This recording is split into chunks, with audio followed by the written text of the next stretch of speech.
Oke,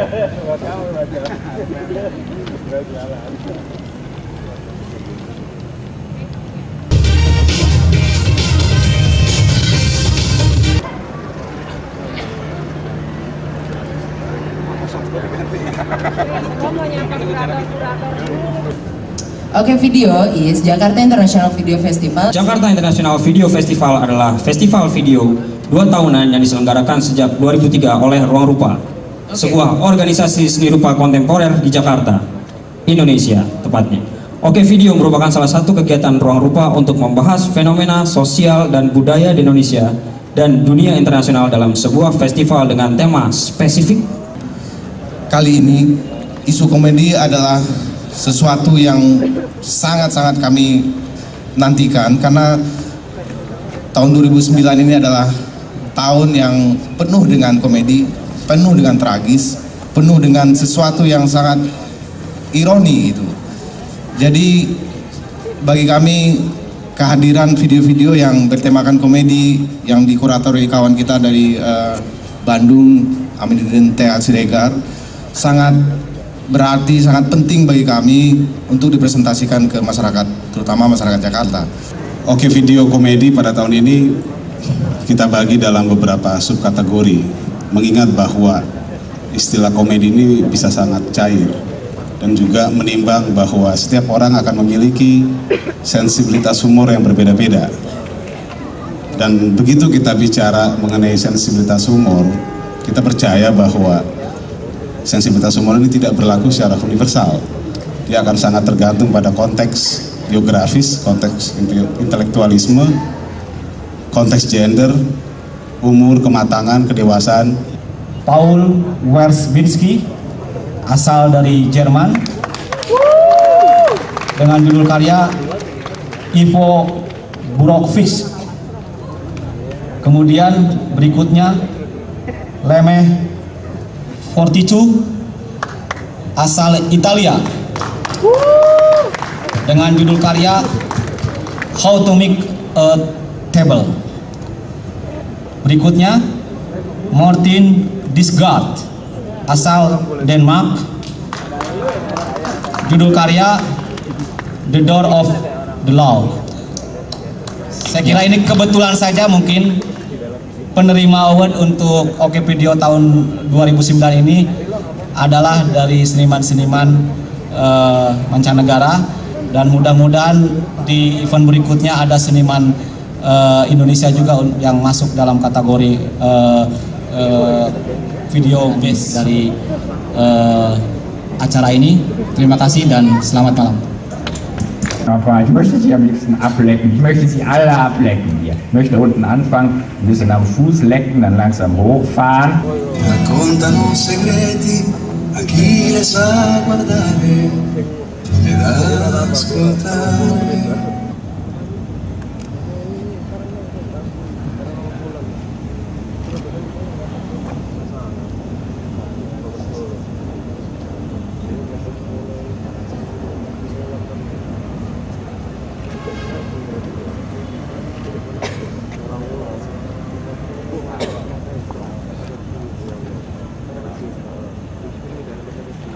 Jakarta International Film Festival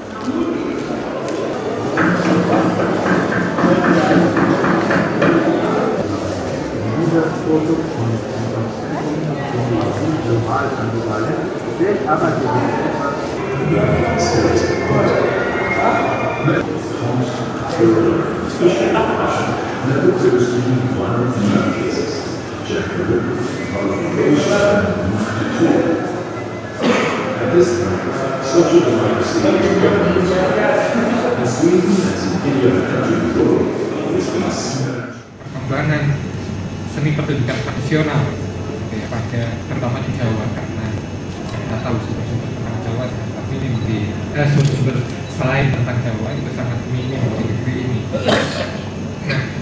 Nah, itu semua saya buka seminggu terakhir, saya lihat-lihat gitu ya. Ini untuk apa ya, diskusi yang semoga tawa ini terlalu serius. Masuk ke sini itu persis seperti yang dibayangkan misalnya dalam teori drama di era Romawi misalnya, kalau ada tragedi dan ada komedi misalnya. Apakah tepat seperti itu, ataukah sebenarnya kita mempunyai bentuk-bentuk yang lebih khusus berkaitan dengan budaya komedi? Nah, saya bergelut di antara kebingungan itu dan juga grogi karena pembicara lainnya salah satu fans kita semua, saya kira gitu ya. Jadi grogi ini berhadapan dengan penulis itu yang saya kira semua tulisannya kita yang seumur kita ini membaca gitu ya. Terusnya gitu ya, yang paling gokil gitu ya. Yang lainnya mungkin nggak terlalu penting. Kita yang penting nonton bodoh-bodohnya sekitar jam 2 jam 3 gitu ya. Itu yang paling penting gitu ya. Nah, kemudian saya kira kalau kita melihat gitu ya di ketoprak gitu ya, ketoprak di Jawa Tengah dan Jawa Timur gitu, kita melihat bahwa peran-peran pembantu gitu ya, pembantunya sang putri gitu ya, atau pembantunya ratu itu juga memainkan peran yang penting. Tapi misalnya seorang penulis seperti Jennifer Lindsay misalnya juga membuktikan gitu, di dalam risetnya bahwa peran-peran pembantu Thomas itu ya belum ada sebelum abad 20 gitu. Nah ini menarik gitu, ini sebenarnya apa atau sentimen apa atau sebenarnya apa maknanya ini? Kenapa peran pembantu ini demikian sentralnya? Gitu. Kenapa sentimen terhadap modernitas dalam bagaimana keluar kemampuan ekonomi itu terus bertahan? Mereka tanya, mereka abdi. Itulah yang kemudian ditransfer dalam bukan ini. Masalahnya adalah, nah ini jenisnya orang Jawa ini, sebulan ini, karena yang dikenalnya di Jawa aja, itu adalah bagian-bagian semacam itu. Tokoh kuno kawan tadi yang disebut istilahnya muncul dalam guru-guru, iya. Tapi posisi dia ini ngalahin semua dewa, ngalahkan semua dewa. Dewa yang di India begitu hebatnya, saktinya, sang yang menangnya, nggak ada apa-apanya sama, maaf, kentutnya sama doa. Betapa waktu kita menemukan satu kecerdikan yang luar biasa dari ilmu yang kita ini. Ilmu Hindu kayak begitu saktinya, keramatnya, sampai di tengah Jawa nggak ada apa-apanya. Ya, nyebrang laut atau kalah. Pertanyaan masyarakat pada zamannya. Yang refleksinya menurut saya ya ini, saya politik karena akademisi dan dia sak ngertinya aja. Dan menurut saya itu artinya kalian nggak nurut nggak apa-apa. Menurut saya itu selain basa-basi juga kalian nggak nurut nggak apa-apa.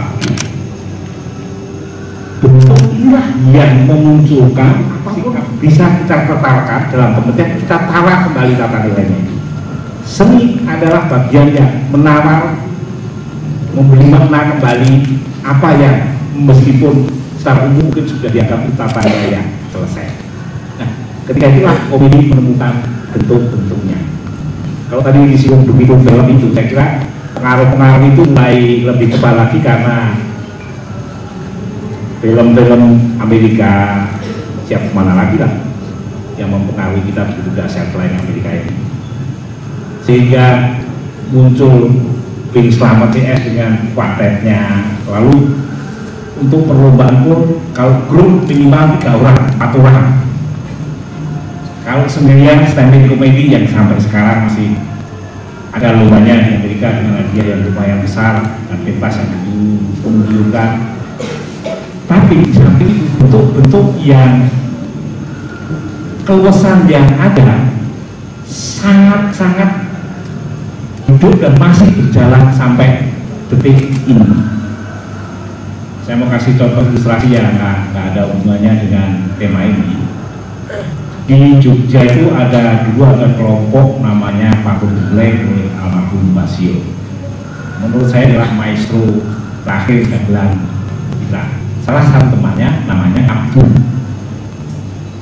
Saya belum lama lalu Jogja karena mau ketemu Abdul, ternyata masih hidup. Yang lainnya ada Junaidi, ada teman-teman yang lainnya adalah Darsono, udah pada meninggal semuanya. Dan mereka jawabnya juga sampai nanya itu loh. Udah, mungkin sudah pada meninggal ya, cuma sudah ada yang beda. Kenapa? Masih hidup? Bukan, kan? Dia stroke. Jatuhnya jatuh. Oh, enteng aja. Intinya bukan. Ketika saya bertemu beliau lagi rekaman di TVRI 3, panggung dilekan itu, oke, ya, senang kita kasih bertemu gini, udah pakai aja bajunya. Baju apa Pak? Ya pakai baju kita rekaman. Rekaman, terus pelan saya dia apa? Enggak ada apa-apa. Ini sudah kelompok begini, sudah dialog luar biasa. Saya tiba-tiba muncul di situ, tidak ada antara hari itu pun belum ada yang tahu. Saya sendiri juga tidak tahu, rekaman. Ini perannya begini, karena yang saya ganti perannya hampir gampang bisa. Jawabnya apa? Misalnya kayak gitu. Ada itu kok ditanya itu dan lain sebagainya. Maksud saya penekanan ini adalah tanpa urusan itu terjadi. Cairnya hubungan pada dalam tata nilai yang lain nggak ada itu KDRT-nya, nggak ada itu ribut-ribut kayak infotainment ribut itu di ngomong-ngomong itu nggak pernah ada. Ini kami nggak begitu dan itu jadi bagian munculnya. Loh, maksudnya misalnya ini kalau aku rapat menang mengapa lah? Karena maksud saya yang lainnya adalah materi-materi keseharian itulah bagian dari hidup mereka yang seterusnya. Dan sekali lagi, kalau ini sumbernya semacam ini tidak ada selesai. Tidak ada selesai. Kita masih akan bisa berperan bahwa dilarang bisa ada saatnya laris. Ya tokoh-tokoh yang pakai V aja lah, Pak Sio, ada Pak Ito, ada Pak Gio, Benyamin, berangkat dari hal-hal semacam itu. Sehari-harinya Benyamin Suhaib itu udah lucu, nggak dipentas tuh lucu, belum tentu belum dipentas bisa sama lucunya, tapi kalau dia tidak dapat istilahnya materinya itu ya dari sekitar sekali itu dari pembicaraan sehari-hari yang aneh itu. Yang lebih frame yang betul-betul tadi ditanyakan sama Pak Bus oleh moderator dan antara Eka, warnanya komedi Indonesia ini kayak apa sih? Barangkali ketepatan peran Pulau Kawan itu barangkali juga dialog-dialog yang cerdas luar biasa. Dialog-dialog yang mungkin kita anggap absurd, dialog-dialog yang ini yang menarik, tidak selalu berkaitan antara sebab dan akibat. Jum Pangeran Diponegoro tadi adalah ketika kita berpikir tentang Pangeran Diponegoro dengan kuda putihnya yang sakti itu nggak ada hubungannya dengan jawabannya. Dan ketika tidak ada hubungannya dengan jawaban, itulah sebetulnya jawaban. Ada satu cerita karena saya mengkoleksi begitu banyak kaset-kaset Basio. Itu luar biasa ini. Jadi tema ceritanya ya, kalau cerita nggak ada habis-habisnya. Ketika dia jadi tukang becak, ada penumpang, kembali berapa? Lupa saya. Berapa? 100. Ya, oke, naik sampai di sana, Basio cuma dibayar separuh. Logikanya adalah karena Basio juga naik becaknya. Ketika dia ditutup anaknya yang main Singapura itu udah tuanya mereka. Saya mau minta parisan. Hasilnya mengatakan kalau begini nggak bisa, saya mau mati. Kalau begini mati tidak gimana? Kita begini. Akhirnya dia oke kan buat parisan. Separuh, karena yang dua, ya. Rumah ini separuh dua enggak? Hitung aja. Saya tersiksa. Terima kasih. Terima kasih Mas Wendo. Kita dapat lagi satu dari Mas Wendo. Saya pikir ceritanya menarik ya. Kalau dulu Mas Wendo bilang profesi membantu sebagai juru lawak itu ternyata lebih tua dari dipaparkan sama Mas Antariksa, lari ke masa punakawan. Saya pikir emang dalam tradisi Jawa itu yang menarik adalah orang-orang lucu ini bukan dijauhi, bukan dibuang, tapi direkrut menjadi bagian dari menambah kewibawaan di tradisi Jawa ini. Tapi sekarang saya pikir kayak Mas Wendo tadi ceritakan, pelawak itu justru dibilang Bagito itu dilarang gitu ya, lembaga agama, lembaga negara takut sama pelawak. Mungkin saya pikir karena orang-orang di lembaga negara dan lembaga agama itu sudah jadi pelawak semua kayak Mas. Jadi beberapa saya Ruben Anderson dia bilang, saya bilang itu yang itu aneh ya, apa nggak perlu diubah saja? Oh enggak, justru kalau nggak ada yang ini kita nggak ada yang lucu-lucu. Oh gitu. Terus saya pikir juga yang kemarin setelah peristiwa teroris gitu kan, katanya presiden kita apa spesiesnya lebih lucu saya pikir dari grup pelawak yang tampil di TV. Nggak nyambung gitu istilahnya apa yang diomongin. Nah saya pikir hal yang menarik dari Mas Wendo adalah bagaimana humor itu membuat kita waras, dan humor yang membuat kita waras, kalau istilah Mas Wendo kalau saya simpulkan itu humor yang cerdas. Misalnya dia Mas Wendo tadi kasih gambaran soal plesetan dari Jero Wajik menjadi Jero Wajik. Saya pikir terus seperti ini juga saya sering lihat kalau saya nongkrong sama orang-orang Betawi gitu ya, mereka tuh nggak bisa ngomong apa-apa, mereka jengkel dengan perbuatan Taufik Kemas dan Megawati, mereka bilang Taufik Kemas itu terminal peti kemas gitu. Terus PKS yang tidak punya sikap, ketuanya dipelesetin jadi tipu sembarangan gitu. Saya pikir ini cara berlawanan dan cara bersikap dan cara membuat balasan yang cerdas gitu. Nah, saya pikir mungkin teman-teman bisa nanti lebih luas, bisa punya pertanyaan-pertanyaan yang bikin diskusi lebih hidup. Dan saya pikir satu catatan, saya pikir kita nggak hanya menempuh pertanyaan yang waras, tapi juga pertanyaan yang nggak waras kita terima. Tapi cuma satu hal, kalau ada yang bertanya, saya mohon jangan menggunakan metode baktoid, artinya 2 kali puasa 2 kali lebaran lama gitu ya. Saya minta pakai metode proklamasi dalam tempo sesingkat-singkatnya. Jadi saya persilakan bagi yang waras dan yang wong edan untuk bertanya, tapi dengan ingat 2 peraturan itu. Oke, silakan saya buka termin pertama. Acara kami pun dulu masih di Metro TV pernah disomasi oleh Menkominfo Sofian Jahil, kita pernah menjadi Sofian Jahil karena mencoba mensomasi acara kita, dianggap masih seperti Hamoko dulu ya, ternyata tidak berhasil. Jadi ternyata dia pun sudah era reformasi, acara-acara modern kita masih ada yang usia ya dari elit terutama. Nah, sekarang pertanyaan utama yang adalah pada bagaimana sebetulnya mungkin Manuel juga di dunia entertainment di TV yang kurang dari decision maker di TV apa sih, sehingga mereka yang hadir adalah pemilih yang model TV belajar gitu ya, mungkin para pembantu yang lebih hanya seputar itu aja, tidak ada pembantuan yang lebih jauh. Terima kasih. Oke, ada lagi gimana kita bahas saja sampai dari buat di atas 300. Saya 2005 udah kaya banget, tapi saya harus berani kontak untuk 104 episode. Duitnya banyak. Masalahnya adalah kalau saya terlambat penayangannya, sanksinya 1 hari itu 1 mil. Artinya kalau itu terlambat, saya itu terlambat 0,7% dari nilai kontrak keseluruhannya. Kalau yang kayak saya pasti juga dan lain sebagainya. Ini yang tapi ketika kita berhubungan dengan kredisi. Tapi supaya sedikit lagi, kalau misalnya OP Komedi ini mau memprogram itu berkaitan teman-teman yang terlibat di situ, yuk kita rame-rame sama OP Komedi, pasti lebih daripada 1-2 orang yang kalau mendengarkan ini hasilnya kurang lebih ini banyak pakai itu pasti jalan. Hanya memang untuk parodi politik ya seperti tadi saya bilang, ketika dia bertatapan dalam institusi lama itu negara agama ya super hati-hati gitu aja. Kalau tak hati-hati mas kena ya anggap aja risiko aja lah apa. Itulah sebabnya makomnya itu pun beda. Mereka melegitimasi apa yang ada, sementara komedi ini araan ini justru ini adalah memberi warna baru.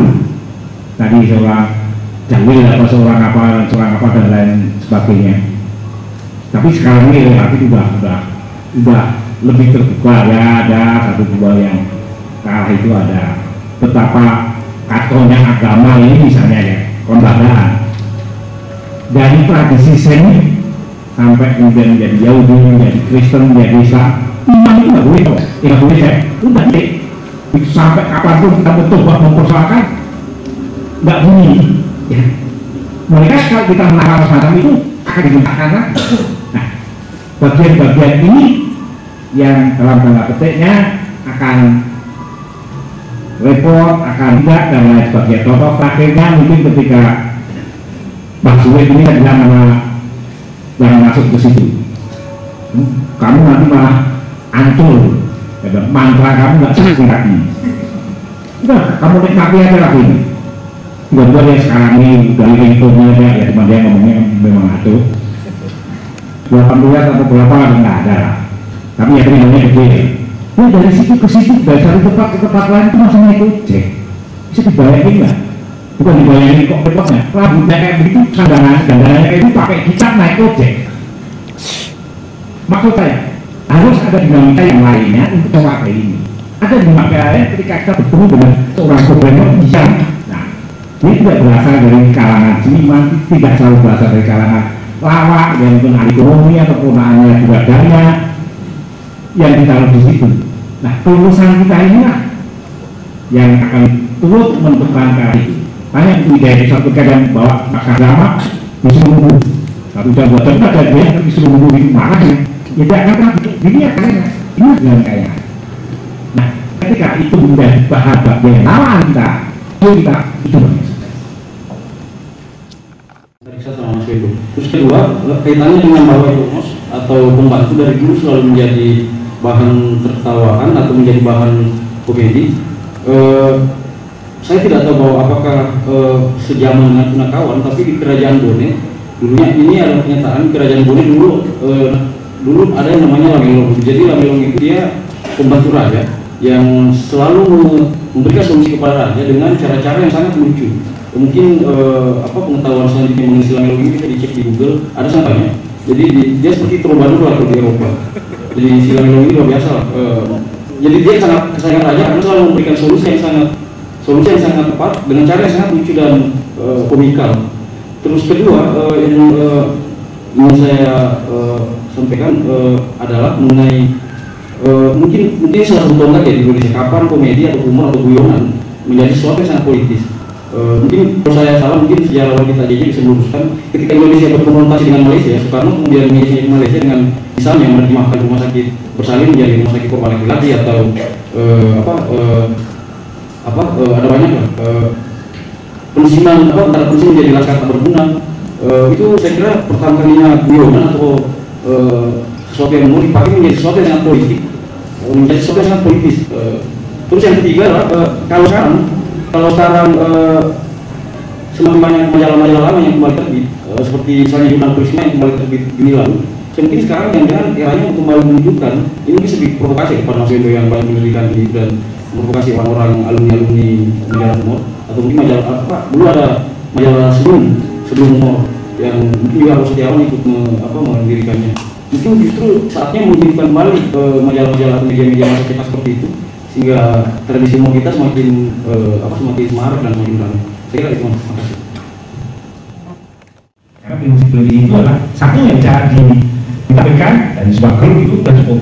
Itulah caranya definisi. Kalau ada demonstrasi itu kita warnanya disuruh perintah wawancara pimpinan demonstrasinya. Nggak ketemu juga dulunya dia ketemu yang korlapnya. Nggak ketemu korlapnya ada orangnya aneh nggak wawancara. Ini memang sifat mass media kayak gitu. Dia harus pulang dengan berita. Itu bukan asal goblek. Enggak. Jadi dia memang kalau nggak dapet itu image-nya nggak dapat beritanya ya dimaki-maki lah sama editornya. Dan itu hanya di Indonesia. Cerminan inilah yang berlaku kalau misalnya grup Patriot, itu ada salah satunya kontrak selesai.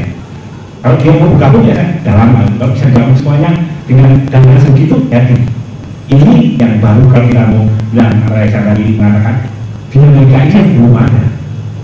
Kita belum pernah tahu bahwa kalau grup tiga ini bagiannya 30, 40 atau berapa ini kita belum pernah ada.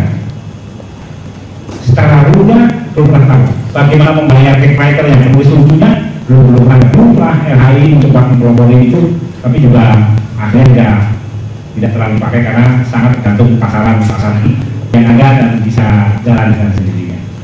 Hanya kalau misalnya ini dipakai itulah untuk pembentukan baru itu menurut saya momentumnya mungkin pas.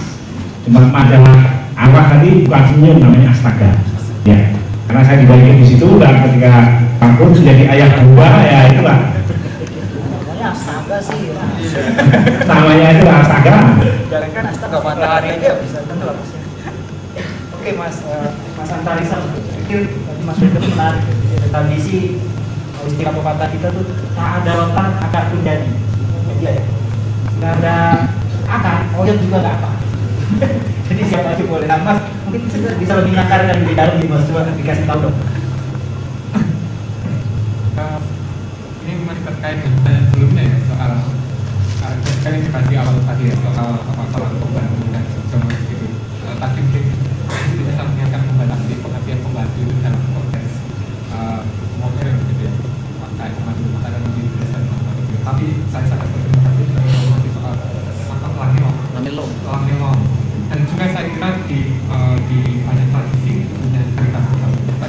Ngabayan, pasti di sebenarnya yang disebutkan Pulau Kawan. Jadi kalau pertanyaan Anda adalah humor sejak kapan humor terkait politik? Ya Pulau Kawan itu misalnya ya sangat politis.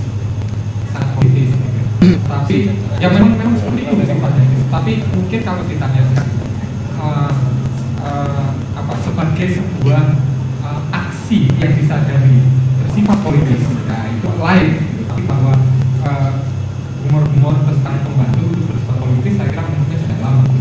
Kalau disadari sebagai sebuah tindakan politis, saya kira lebih baru. Cuma saya nggak tahu tepatnya kapannya. Saya kira para nasionalis Indonesia gitu ya, pada awal abad 20-an kalau kita refleksikan sekarang itu ya hanya yang tidak lucu kan, lucu semua. Kalau nggak lucu ya nggak bisa mendirikan bangsa gitu ya mungkin.